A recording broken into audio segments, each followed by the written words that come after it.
Welcome to Season 3 of E-commerce Fastlane, Episode 124. You're listening to E-commerce Fastlane, the podcast show to help you build, manage, grow, and scale a successful and thriving company powered by Shopify. Listen to real conversations with partners and subject matter experts as they share proven practical strategies, platforms, and the best Shopify apps to help you accelerate your business. The time is now for you to improve efficiencies, grow revenue, profit, and lifetime customer loyalty. Please welcome your host, startup founder and strategic advisor, Steve Hutt. This episode is brought to you by LimeSpot, the leading AI product recommendation software solution for high-growth brands.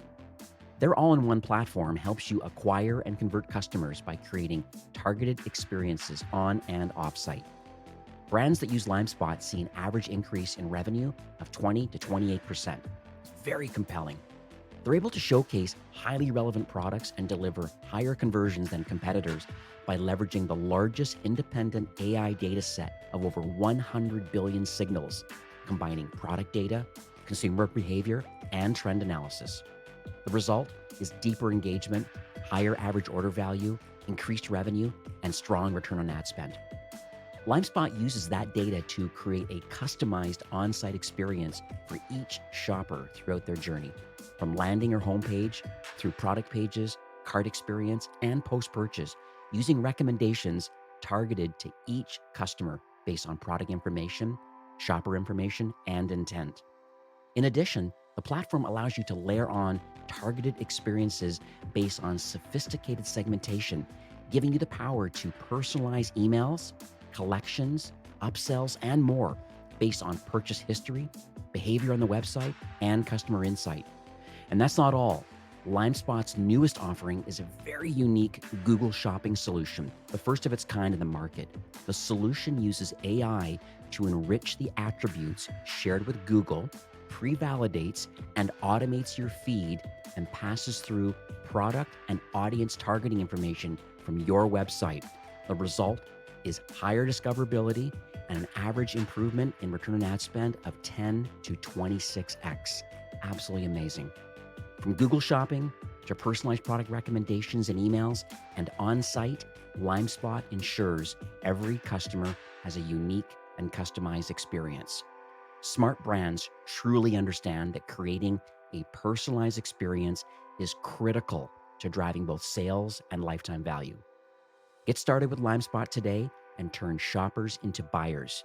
You can check them out at limespot.com.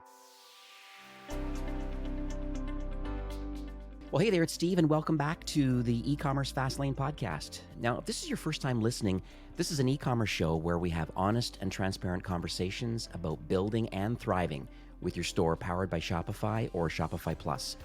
New episodes are available each week with your favorite podcast player through Apple Podcast, Stitcher, Google Play, and Spotify. Or you can also sign up online at ecommercefastlane.com and be notified when a new show is being released. My guest on today's episode is Sina Jafari, who is the founder from Duoplane. That's Duoplane.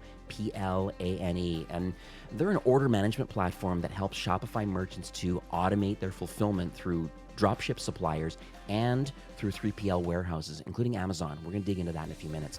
It really is an interesting and powerful solution.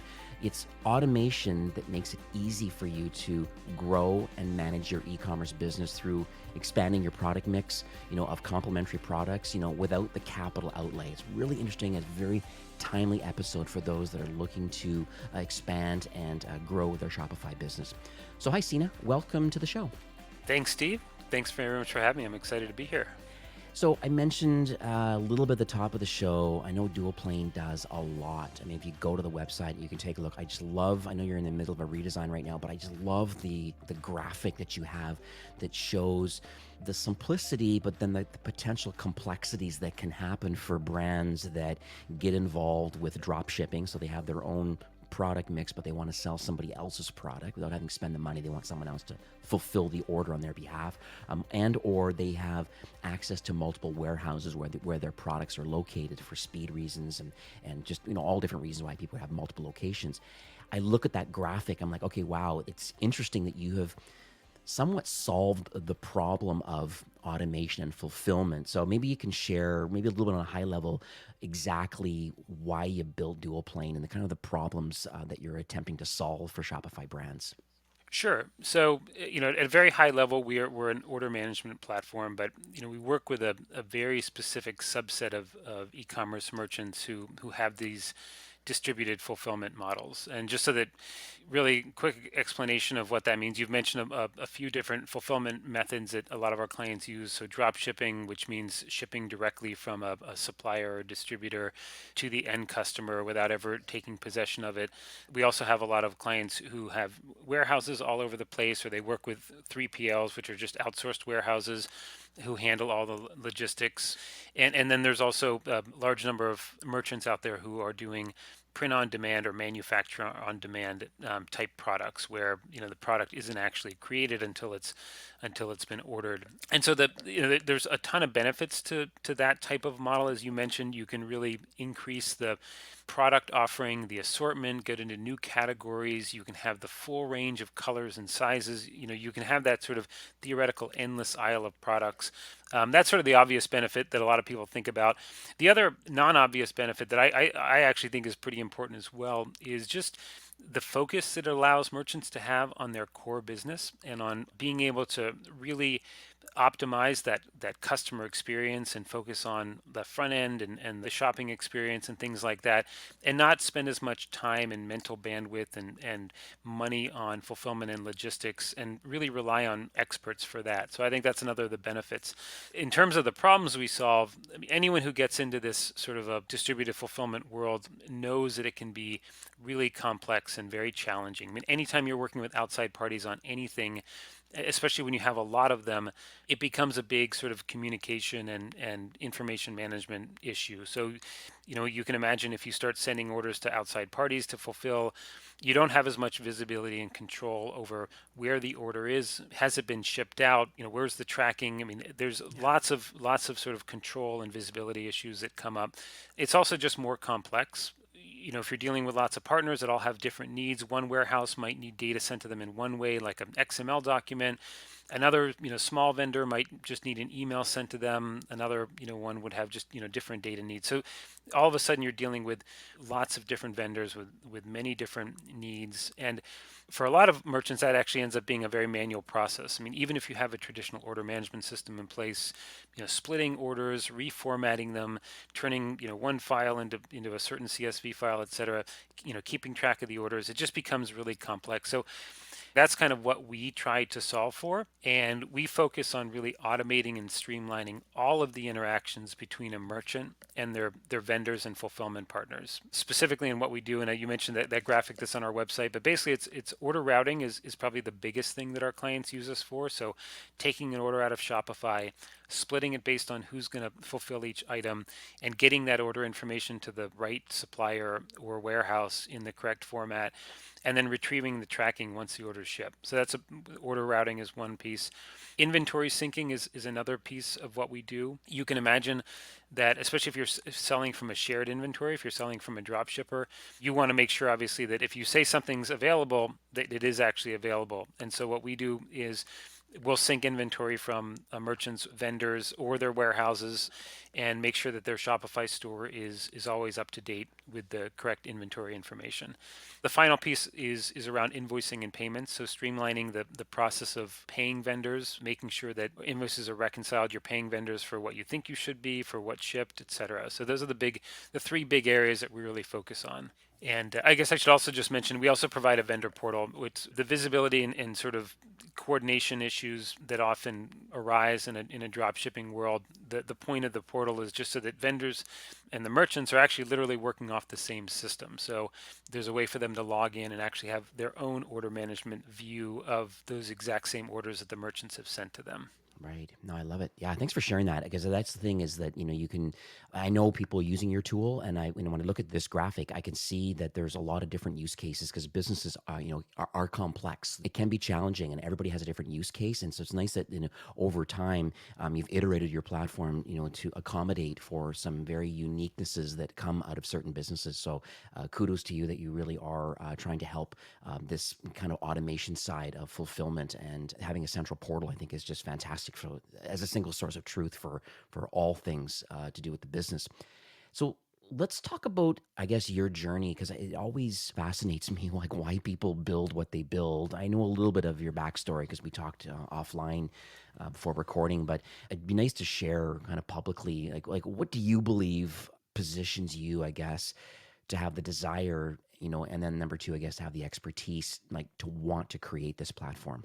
I mean, Duoplane is a classic scratch your own itch kind of company. So I founded this company after personally having been in the e-commerce operations and fulfillment world for a while. So actually, I started an e-commerce company back in the age of dinosaurs, I guess, for most people back in 2003, and I co-founded a company, and I sort of gravitated toward more the back end operations of that company, sort of fulfillment, customer service, finance, etc.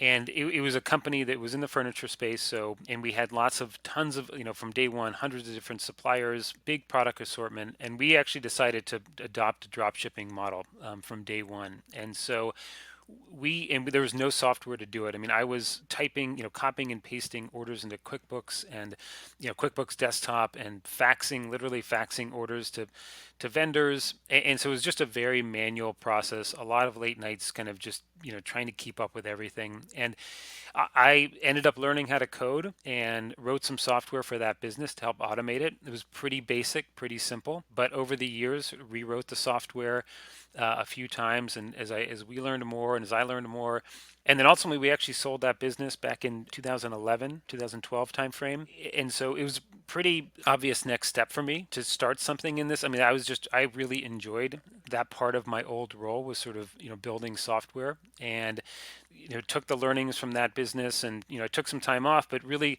kind of, had always wanted to start, what ended up becoming Duoplane, and sort of rebuilt the software as a multi, tenant application. And for me, I'd have to say, I mean, Duoplane is definitely a labor of love kind of company. I mean, I'm an operations person at heart. I'm a sort of efficiency freak, and in anything in general, if I know that someone's struggling with manual processes, I just want to fix that. I want to kind of go in and, like, if I want to automate it, and especially with people in operations and customer service roles. I mean, it's a thankless job, and things just kind of keep coming at you, and there's always fires to fight, and you never really get a break. And so I empathize with those roles because I've been there, and, like, their problems are my problems, and, when they feel good, I feel good. So that's really the reason that they started Duoplane. It's the reason that keeps me going, is I want to see those merchants really succeed because I know the problems that they've, had to deal with. So yeah, that's I guess the long kind of backstory of why I, started the company. I mean, in terms of, what gives, our team now the expertise to sort of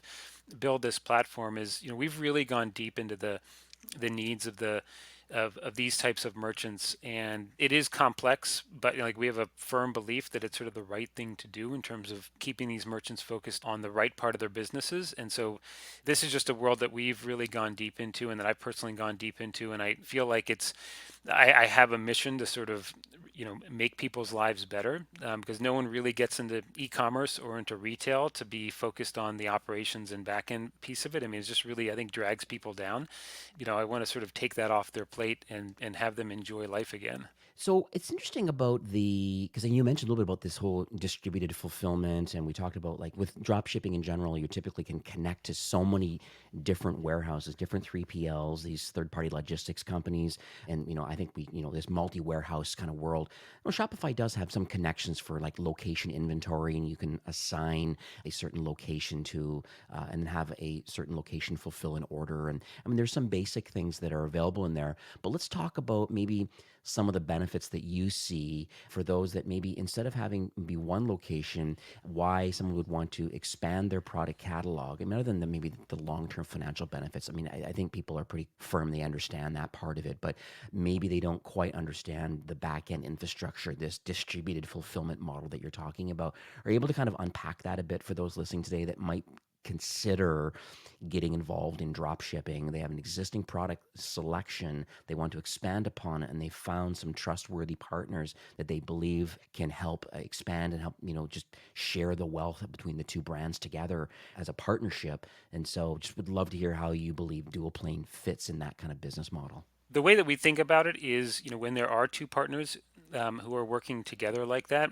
our goal is to make them feel like they're part of the same company, and that should be the ultimate goal for any sort of dropshipper or 3PL arrangement. I mean, it shouldn't be sort of a handoff of information where information is getting lost. What our goal also is to kind of meet the supplier also kind of where they are in terms of making life very easy for them. So even though the merchant's our client, we actually often think about the vendor or the 3PL as sort of who we're trying to please, because drop shipping is something where it has to work for both parties equally well. They have to sort of both see the value, and they can't be a pain where, let's say you're a merchant and you want to send your supplier orders and you're sort of saying, I'm going to send it to you as an email. I don't care, even if you had the market power to do that, like that's not a very good situation.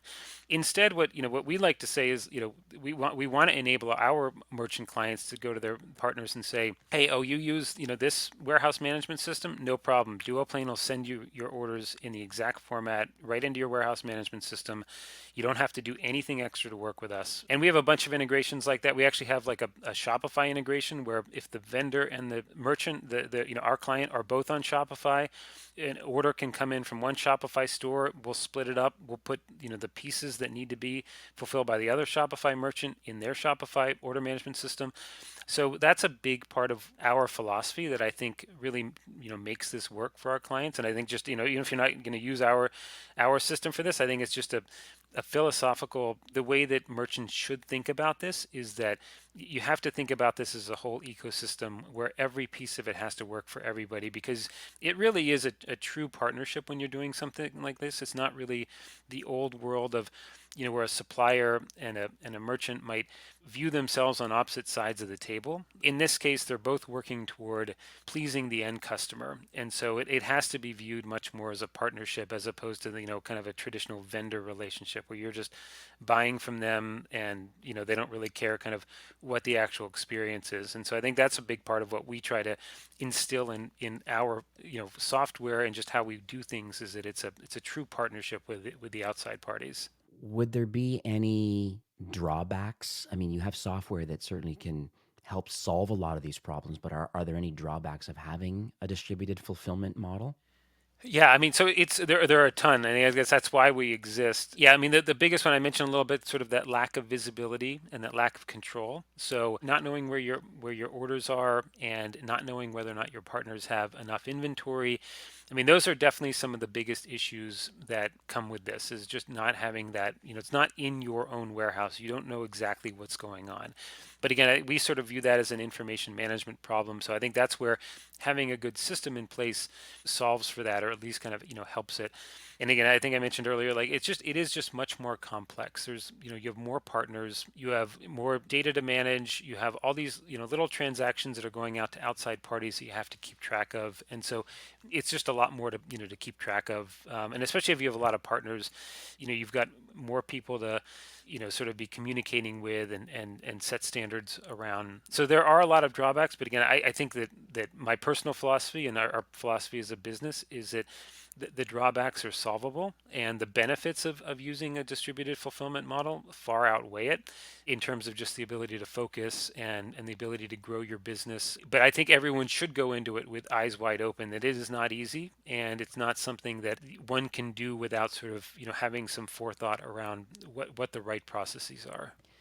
So it seems like some of the takeaways that I'm getting here, I mean, I guess one would be like pick your partners kind of carefully, I think would be one of them, just because you're trying to build this relationship. And it's not necessarily just a transaction. This is hopefully a long-term, mutually beneficial relationship. And I think that's one of the reasons why dual plane has been designed, to help cultivate relationships between two, and then having confidence and having an SOP, these standard operating procedures, and a portal where everybody is in tune with all that. I think building that relationship, and really, I think it's exciting that there's even an opportunity for two Shopify brands. I mean, there's a million of them out there, and I think it's interesting that you could find somebody with complementary products and then choose to have a relationship with them and import their product catalog or select products into your catalog.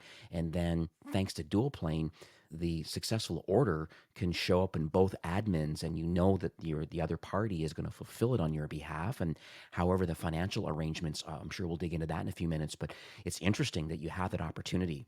Pick your partners wisely, and then if they happen to be Shopify, fantastic. Yeah, no, I can't I sort of understate the importance of the relationships. I mean, I think that our most successful clients, have very strong relationships on the supplier side, and yeah, it's not a pure transactional, model. I mean, there are the opportunities for that. There are large distributors in almost, in a lot of different industries where it can be purely transactional, but I think that, in terms of the most successful clients that we see that actually have a strong market position, I think the relationship with the vendors is very important. Again, it's also just, when it comes down to when there are issues with an order, when there's, maybe delivery damage or something, you want a strong partner to help you resolve things very quickly, because that creates either a very loyal customer or it creates a really bad experience, how issues are dealt with. And I think that's one of the big challenges with drop shipping, that is a relationship is key to making a good end customer experience.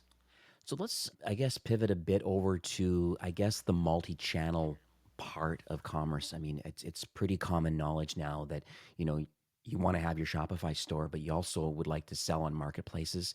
Amazon being one of the largest ones, but there's Walmart and Best Buy. I mean, there's so many marketplaces, niche marketplaces, and different places that you can retail your products on. And so let's talk about Amazon, because I know that Shopify natively can have that sales channel turned on. And typically, the way it works is you have your products or a select range of your products up on Amazon.com, let's say for the US. If you sell there and their products are not in FBA, meaning they're not in Amazon's warehouse, they're still in your own warehouse.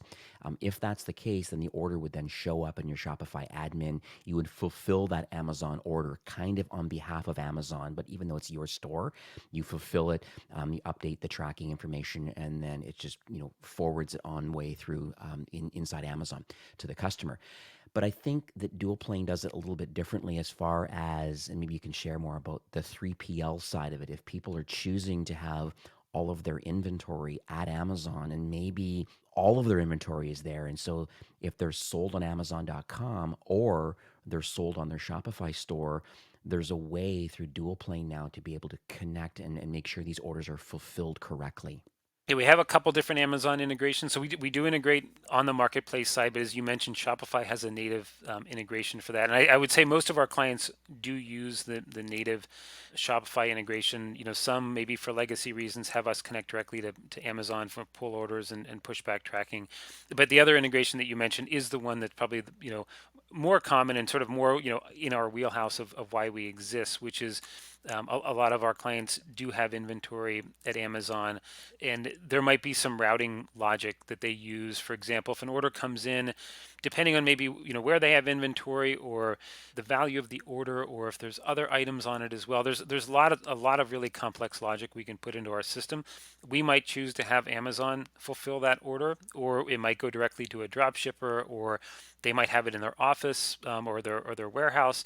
I guess that's sort of a part of our Amazon integration is more on the back end side, and using them as a fulfillment provider, in order to just sort of make smart decisions on whether or not something should be fulfilled from there. And then what about the financial aspects? Because I believe that, as you build these partnerships and you want to be honest and transparent, I mean, I guess each time an order is fulfilled, an invoice is created. And so knowing that, and I understand that you connect to Zero and QuickBooks. And I mean, there are a lot of Shopify apps that do this sort of thing where I think it's more journal entries, and it's good for an accountant to do audits and notice to readers at the end of the year and that sort of thing. So on an ongoing kind of transactional entries and stuff like that. But on the other side, there's the accounts payable part.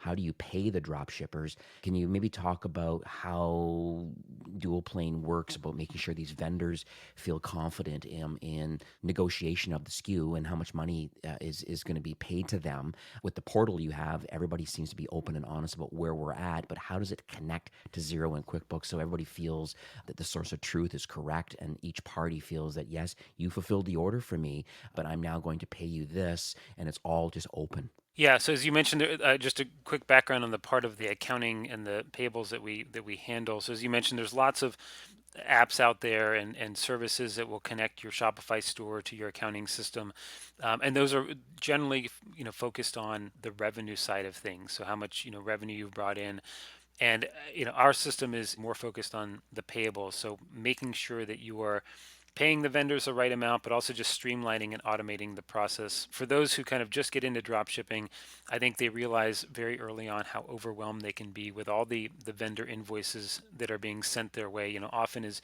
PDFs or maybe in a spreadsheet if it's somewhat automated, but just all of a sudden the vendor's asking for money or they're charging your credit card or something, and you need to reconcile that with what you think you actually owe them.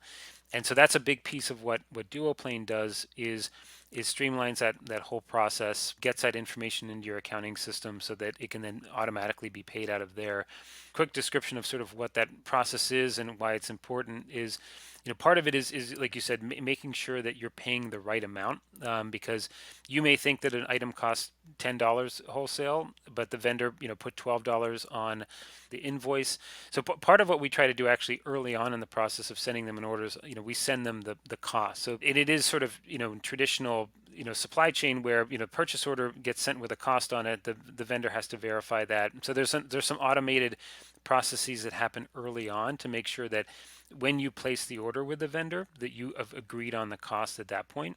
When we actually sync the information over to QuickBooks, we actually use what you think the cost is, the merchant, what you think the cost should have been, unless the vendor sort of uses our system to flag that as not the correct cost. So there's a built-in just reconciliation. You don't have to worry that you're getting overcharged from the vendor because you're basically paying them what you think you should be paying them. And same thing on making sure you're paying for only what ships. So that's another issue that happens in the drop shipping world is you might get invoices for orders that were canceled or haven't shipped yet or something, and so our system enforces that orders are only being invoiced if they've been shipped and you have tracking. And so there's that piece of it as well, just kind of making sure that you don't have to worry. You get some peace of mind around money is flowing out of your bank account, but you have some peace of mind that what you're paying your vendor is the right amount. And again, there's also some auditing tools to we will flag orders where maybe the shipping is too high or something like that. So there's some auditing tools that'll trigger some invoices from being held from payment. That's good. That's good to hear. I'm glad that that kind of connection is available because I could see that being a massive pain with getting all different types of invoices sent to you. And just, but it's nice that there's a kind of a source of truth in the middle about payments. So I love that. Yeah, it is, and it's definitely it's if anyone listening is sort of thinking about getting into drop shipping, it's one of those things that's sort of a second level concern often, that no one really thinks about that piece of it until they've gotten into it, and then they've kind of been doing it for a while, and they get sort of overwhelmed by invoicing. But it is something to think about ahead of time because it will come up. But yeah, it's not something that a lot of people really think about ahead of time. So I'm going to pick your brain a bit here, and maybe you can share some advice to those listening today. And there's quite a diverse range of entrepreneurs that listen each week to the show. There's, some people are just thinking about launching their store. There's some people that actively have a store right now, but it's more of a side hustle. And they still have a 9 to 5 doing their thing. And then there's lots of people on the Shopify Plus side that this is the real deal. This is a full-time gig, potentially multiple employees, some cases hundreds of employees. And so we have a diverse range. But, if you were to get, based on your vantage point, because I think you have a very unique position of brands that have made the decision that drop shipping is important, Amazon is a sales channel, splitting orders and routing, and some complexities that can come with growth, expanding your product mix. I just would love to hear what you believe success should look like or could look like for these brands that are, I guess, wanting to grow and scale. The one thing that comes to mind immediately is when I think about our clients, both small and large, and we have a huge range of clients in terms of order volume and size of companies.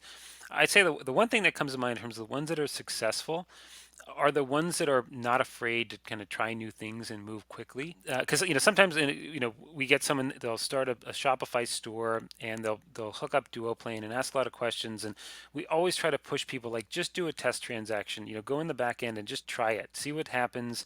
And a lot of people, I'd say, like, if you find yourself in that situation, push through that and kind of just try new things. Even as a bigger company, if you're moving to a new platform, we have a lot of people who are replatforming off of old legacy systems that are starting to use Shopify and Duoplane and other systems all at the same time. And on one spectrum, you write a bunch of RFPs and you sort of sit in the conference room and you sort of think about it. And then the other spectrum, you just try things out. You get a Shopify store up and running.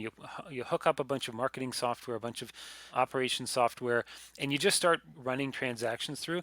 That latter group always does better, just because they're just moving fast and they're just trying things out. And I'd say that's probably the biggest thing. And I think that's advice for both small companies and big companies is, don't be afraid to kind of try things out. And if you can't try something out, it's probably a bad sign, right? If you're using like a piece of legacy sort of old software and they're like, well, it's going to be a 7-month implementation process. That's not how the world should work anymore, and you should be able to see if it works really quickly. And then I guess the only other thing that comes to mind when I think about our clients who are really successful is really having a genuine brand and a strong relationship with your customers. And we talked about relationship with vendors, but I think I'm a big fan of independent retail. I mean, I think it's going to win ultimately. I think the trust factor of having a strong relationship and having customers be able to really count on you and to feel like you know them, I think is such a big piece of what makes winners in e-commerce. And so Right. I would say, again, small and large, I think you have to have a genuine, brand, and you have to really know your customers' needs and really tailor the buying experience, the fulfillment experience, everything for them, because everyone's different. Every kind of affinity group, you can really lock down sort of what makes them happy. And I think that's really important, and not to treat kind of, you know, one buyer the same as another. If you know them well and you're genuine, I think it comes much more naturally than trying to figure out some group that you think just is a big market or is, an interesting demographic or something. So I would say, being genuine is very important. Yeah, I'd add to that, when you think about the influencer marketing sphere, there's been a lot of backlash. Even my wife, even as of late, has stopped following certain people just because there's just too many sponsored posts, too many disingenuous relationships that truly are monetary only, and it just doesn't work anymore. Versus maybe actually building an authentic relationship with actual people that actually enjoy your product. And so, yeah, I can see how that being an important factor. So let's talk about the future of dual playing, because your product's been iterated for years. I mean, I've been with Shopify for almost 4 years now, and your platform has been recommended numerous times by me and many others. I've been listened and read internally. And knowing that, I just was curious to see, like, what's the mindset around iteration of the platform. Like, we're in 2021 right now, middle of a pandemic. I'm just always curious about, like, how does innovation happen? Like, how are you going to continue to evolve and just continue to offer value for Shopify brands? Yeah, I mean, there's a lot of work to be done. Our ultimate goal is to help e-commerce merchants operate more efficiently. We want to continue to be focused. So we want to continue to focus on the needs of distributed fulfillment. So, we're not going to become a very general order management, platform or get into other things. I mean, I think there's a lot of power that comes from us, focusing.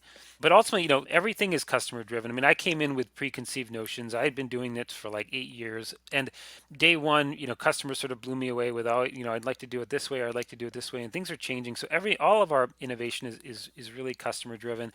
But in the end, our goal is, I think I mentioned earlier, our goal is to help merchants and their suppliers work seamlessly together as if they're part of the same organization. That's sort of, how we think about what our ultimate vision is and what drives our sort of product decisions. And again, we have a long way to go on that front, but we're adding new features every day. We're trying to make things better for the vendors. We're trying to make more powerful sort of customization tools for our merchant clients, because there's no one size fits all in this world. I mean, you're working with lots of different outside parties, and so you have to be very flexible. Our system has to be very configurable. So that's a big part of what we're trying to do, is just make it so that it's easy to set up, very configurable, everyone's happy, both the merchants and their vendors. There aren't these kind of gaps where information is sort of getting lost. I mean, we really want to kind of take over that whole interaction between a vendor and their suppliers, make it completely seamless so that it just feels like it just works. So that's kind of our long-term focus. It makes me think about the whole business operations and kind of the technical solutions integrations. I know that like Shopify has a framework that they call MGM, this merchant growth model. And one of the four pillars, or sorry, one of the six pillars, there's acquisition, conversion, retention, there's brand strategy, but then there's business operations, and then there's the technical solutions and integrations. And these conversations come up quite a bit with brands. And obviously the marketing side is the biggest side, but you can't negate the business operations side and really thinking about how does that all work. And then in your case, the technical solutions of like, well, great, this is what we want, but how do we do it? And I think that's where you fit into the mix. Yeah, and like, unlike on the marketing side, where maybe that's where they differentiate themselves, on the business operations side, I mean, it's a lot of it, at least a big part of it, is just it's got to work, and it's got to work. It can't kind of take anybody down as far as your focus or anything like that. So again, that's, I think, my sort of philosophy around this is and how we think about our product and how we fit in is, we want it to be like a utility where it's like your electricity or your water or something, where it works every single time. You don't have to think about it, and you can just count on it being reliable and there for you. So, Sina, we are nearing the end of the show for today, but do you have any closing comments or any takeaways that you would like to leave with our listeners today? Just I think maybe reiterating what I said earlier. I really think keeping a relentless focus on the customer and what differentiates you is really what makes one merchant win over another, and what kind of keeps those customers coming back. You mentioned retention is one of the pillars. I mean, retention, you can't overstate how important retention is for the health of a business. And I think that, again, being genuine and focusing on that. And I'm a big fan. I think independent e-commerce is going to thrive, and I think that the playing field keeps getting leveled in terms of technology and marketing tools and fulfillment options. And so I think that for anyone out there who's starting or big and trying to grow, I mean, I think that this is just an exciting time. And again, I think there's like sort of enterprise level options of pretty much everything that are available at even the smallest level. And again, like for the bigger companies who are used to sort of the old world of enterprise things, I wouldn't get too bogged down on trying to keep what you used to have, because my word of warning is you're going to get lapped by the person who's sort of working on their laptop and just sort of moving fast, because I think the tools out there right now are just amazing. I mean, I would have loved to have had a fraction of these when we started our company back in early 2000s. So how can people learn more about Duoplane, both the platform and content and learnings that you have available? So, I mean, our website has a pretty good explanation of what we do. You mentioned there's a graphic that sort of shows exactly what we do. On the Shopify App Store page for Duoplane, which is at apps.shopify.com/Duoplane, has a video that shows it. But really, I think if anyone has any questions, or thinks this might be a solution, or just has any questions at all, I mean, I think reaching out to our team. Our general email address is support@duoplane.com. We're a small team. We're always together, sort of working to handle all of our customer inquiries. So that's probably the best way to get in touch with us. I know we also spoke offline too. I understand that you would like, I guess, to offer some kind of an audit for those, just to see if Duoplane is a good fit. Are you able to share some of the details on that? So I think, Steve, you said you're going to put up a link on the show notes, which will redirect to a page on our site, and there'll be a form you can fill out. And I'd be happy, and it probably would be me, maybe another member of our team, sort of just chatting with whoever's interested in understanding whether or not migrating to a distributed fulfillment model might be better for them, or if they're already doing distributed fulfillment, either drop shipping or working with a 3PL, seeing if there's ways that they can streamline things, if there's any pain points they're currently experiencing. I mean, we have lots of experience with a lot of our clients in terms of just best practices, and so happy to share that to the extent that it's helpful.